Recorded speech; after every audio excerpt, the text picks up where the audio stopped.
ndagusuhuje cyane wowe ukomeza kugenda ubana na Raza Media TV mu biganiro byacu bitandukanye tugenda tubagezaho umunsi ku munsi.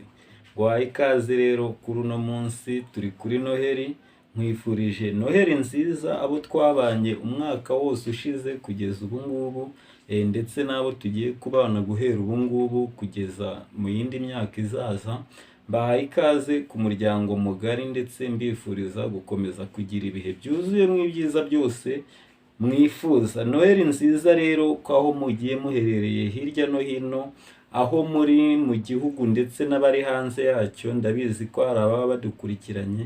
Rero mwese mwiyumvemwo ko tubifurije ikaze hamwe nk'umuryango wa Raza Media TV, ndetse abakunzi ba Raza Media TV mwese mukomeze mugire ibyishimo, mwenjoyinge, munezererwe aho muri ahariho hose. Rero ibyiza byose mwifuza mugumye kugenda mubigeraho kandi mugumya kuryoherwa, buri wese mu buryo bwe, ndetse buri muntu yateguye bigende neza, ndetse ntihagire ugira impungenge kuko n'amahoro y'Imana ari kumwe natwe. Rero aba twabanye mu mwaka ushize murabizi uko twagiye tugenda dutangirana bigenda gakeya, murabona urwego tugezeho. Ibyo ni umwanya ubaka kanya, nta bindi byinshi tuje kuvuga.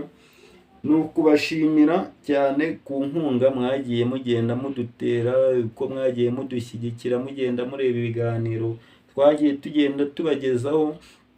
Uyu ni wo mwanya wo kugira ngo tubashimire, ndetse tubonereho no kubamenyesha yuko ibyiza biri imbere, ibyiza tubateguriye muri ino minsi igiye gukurikiraho, muri uyu mwaka ugiye kuza 2025, nibyo byinshi.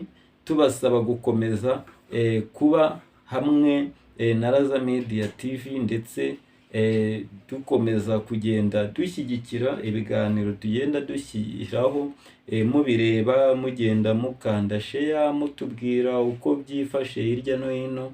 Mukomeze mubane natwe. Rero twagiraga ngo tubashimire ku nkunga mwaduteye, tubamurikire aho tugeze. Murabona ko ari ku rwego rwiza kandi rushimishije.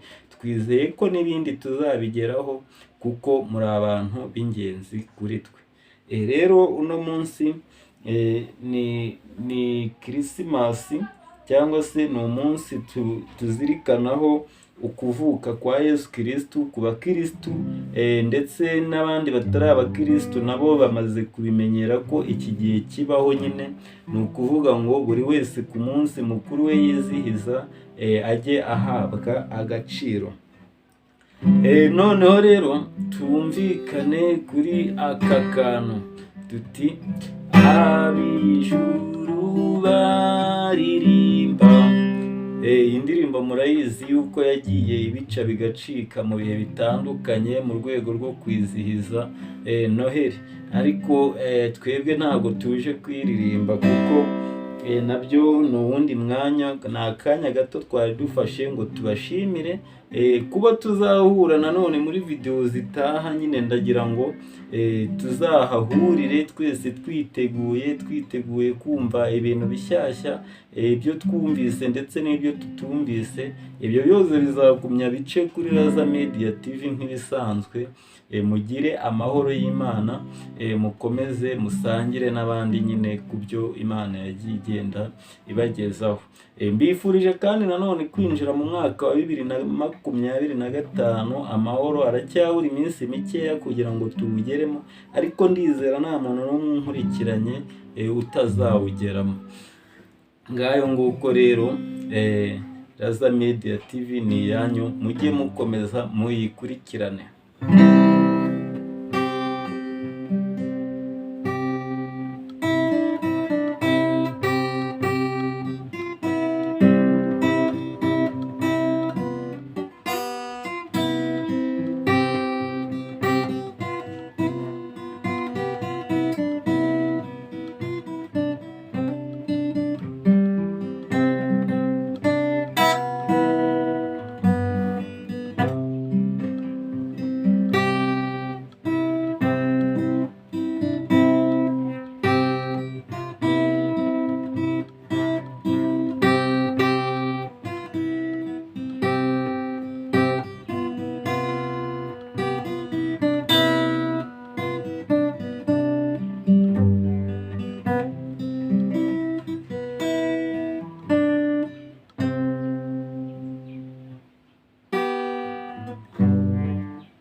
kuvuka kwa Yesu, Krismasi njema kwa ulimwengu wote.